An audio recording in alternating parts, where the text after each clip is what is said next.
All right, so what we're going to be doing in the next three lectures is pretty briskly going through the history of psychology, and I really have a couple of goals in doing this. One of which is to really show you the tension that psychology has in terms of its scientific merit, to be quite honest with you, and how that tension has actually led to, in a sense, psychology having what we could think of as multiple personalities. There's kind of two distinct approaches within the field of psychology. So I want to highlight that, the sort of clinical approach, and then the more traditional basic research scientific approach. And I want to use the history to do that. And specifically, I want to use Sigmund Freud because I really see Sigmund Freud as critical in terms of creating this multiple personality, as it were. So the next three lectures are therefore split into the history of psychology before Freud, then a discussion of Freud himself and the impact he had, and then finally a discussion of psychology after Freud that'll bring us in a good position to talk about current psychological findings. All right, so let's jump in. All right, psychology before Freud. Well, I want to begin here by just giving you the context in which psychology was born, because I think that's an interesting part of the story as well. Psychology was born in Germany. A lot of the names we're going to be talking about today are German names. The first psychologists were German. And the reason for that is because we're going to be talking about a period in the late 1800s. And this is a period when Germany was economically a very, very strong country. Okay, they were the strongest country in Europe and in fact, in a sense, in the world. And like many countries who are experiencing a really strong economic time, they decided to reinvest some of their money into research to kind of stay at the leading edge, to give their people the best quality of life, but also to be leading the world in issues like healthcare or, of course, military design or anything that they thought would keep Germany at the forefront. And so they were really willing to consider other approaches to research and new topics and new subjects, and that was really, really important. Adding to this were a couple of players at the time who didn't call themselves psychologists. So the first one, for example, Hermann von Helmholtz, was actually a physicist. He called himself an empirical philosopher, which is coming pretty close to psychology. But he was also an ophthalmologist, and he had major contributions in all of these fields. What he did for psychology was to really show that some of the issues related to the machinery of the mind, issues that previously people thought you could not study scientifically, he showed that if you're clever, you actually can do this. And I want to demonstrate his approach with a more general example of one of the issues Helmholtz was very interested in, and that's the speed with which neural tissue transmits information. Okay, neural transmission rates. Now, previous to Helmholtz, people assumed that neural transmission happens so fast that it's immeasurable. You just could not scientifically study it. But Helmholtz came up with a bunch of different techniques. So he did a bunch of animal research and other things, but I want to highlight a logical approach that he took. And I'm going to highlight it with this example. So imagine we had Helmholtz's problem. We wanted to know how fast a neural signal could move from this lady's left hand up to her brain and then to her right hand. So specifically, imagine we said, okay, we're going to squeeze your left hand, and when we squeeze your left hand, we want you as quickly as possible to squeeze your right hand once you feel that. So the signal has to go to her brain, she feels it, and then she has to send the signal down to her other hand to squeeze. How fast can that happen? Well, if you try to do this with a single individual, the measurement, the timing apparatuses they had in Helmholtz's day simply couldn't record speeds that fast. But imagine the following.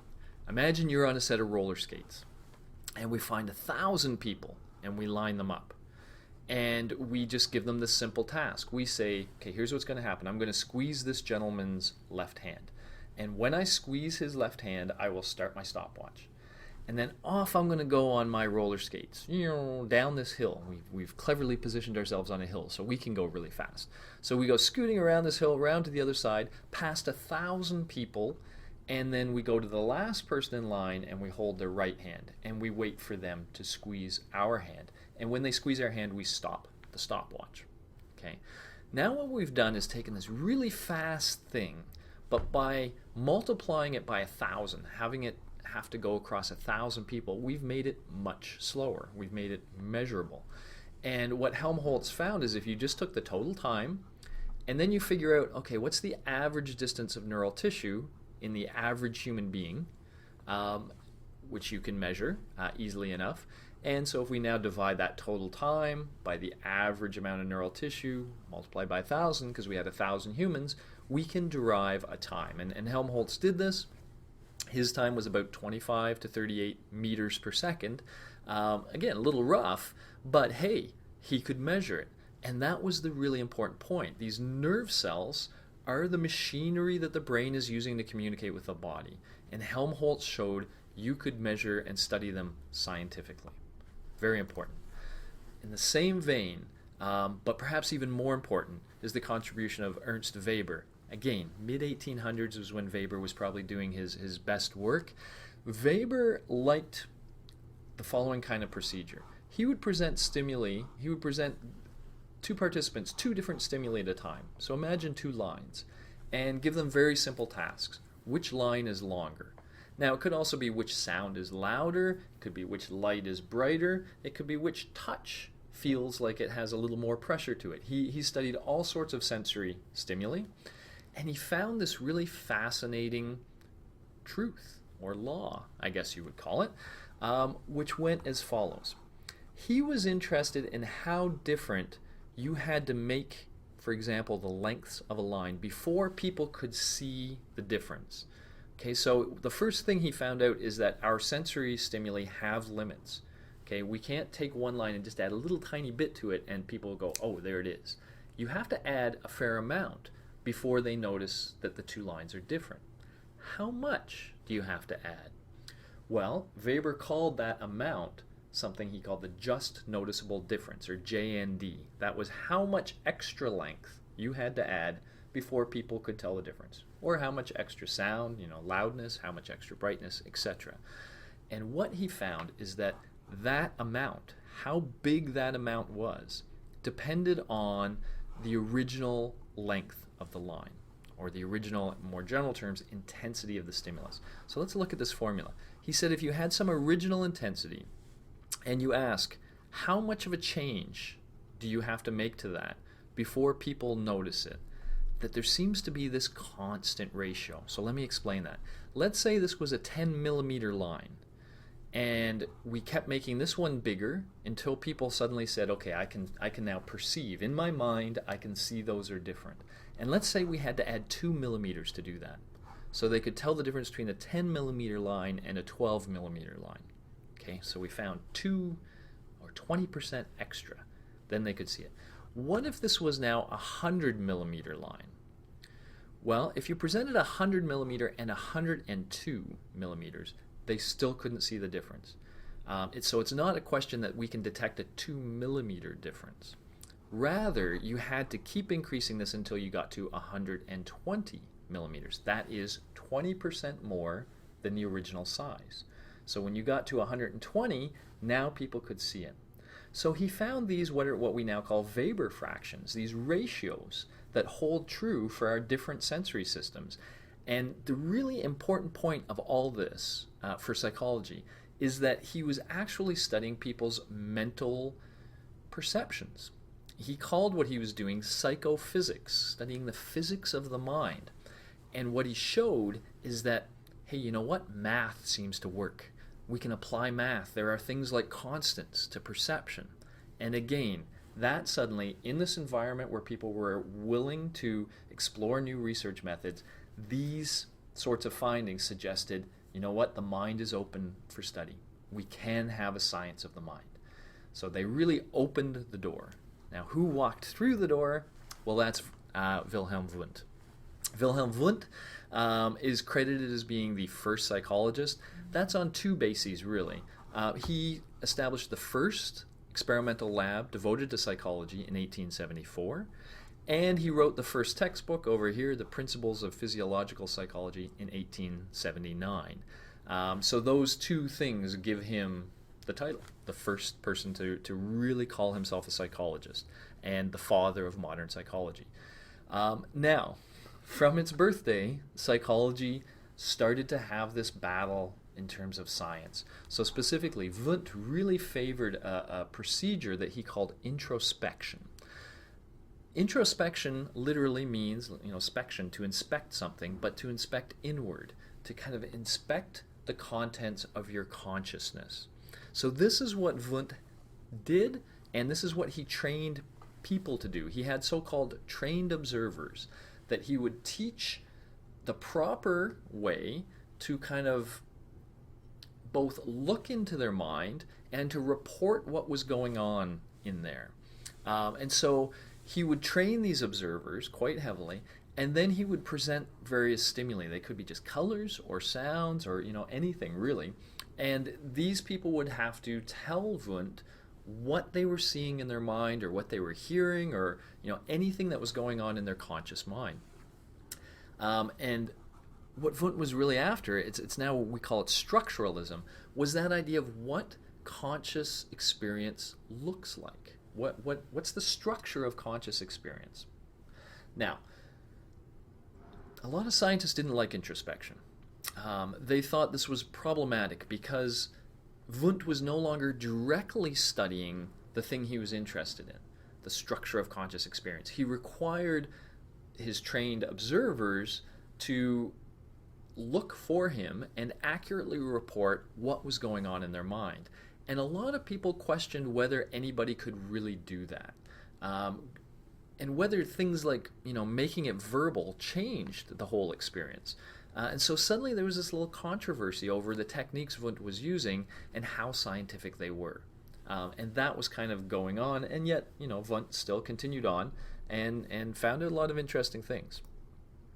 However, then something happened. One of these transformational figures, Darwin, of course Darwin transformed all of science.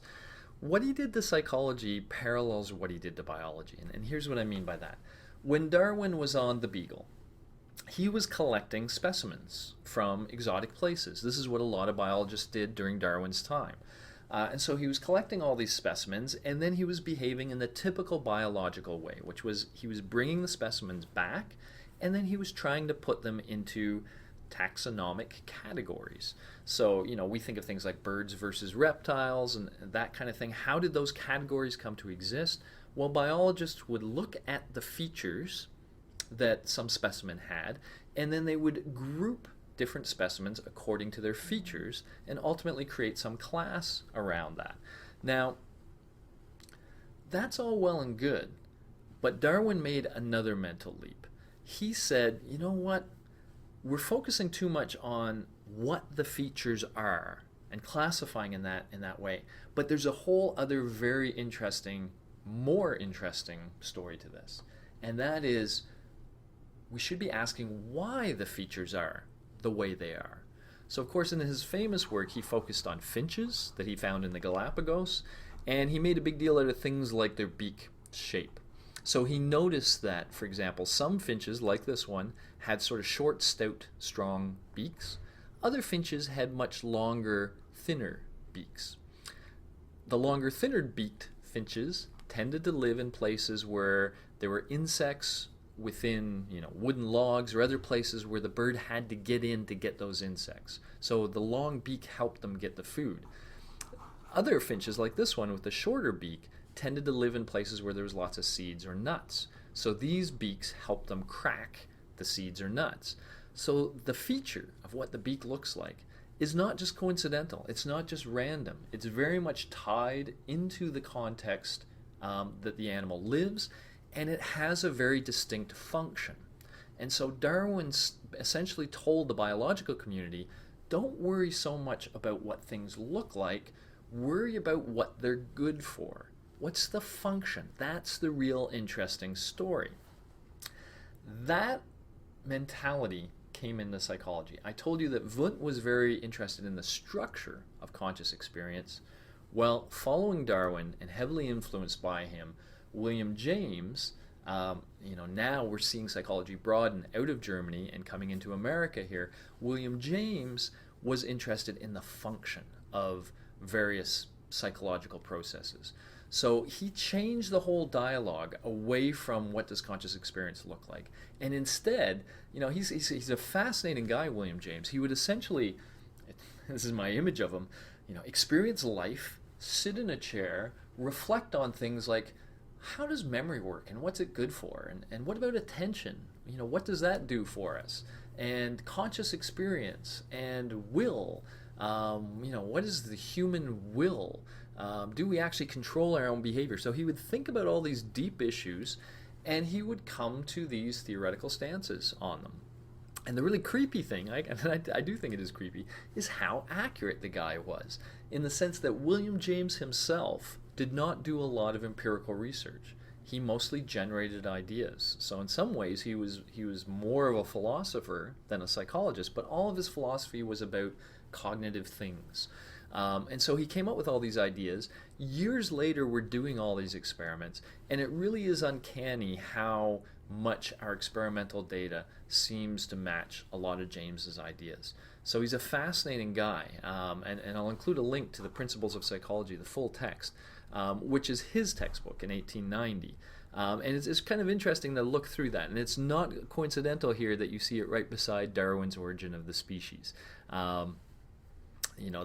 That's really, these two do go hand in hand. So he really changed the direction of psychology towards this functionalist mentality.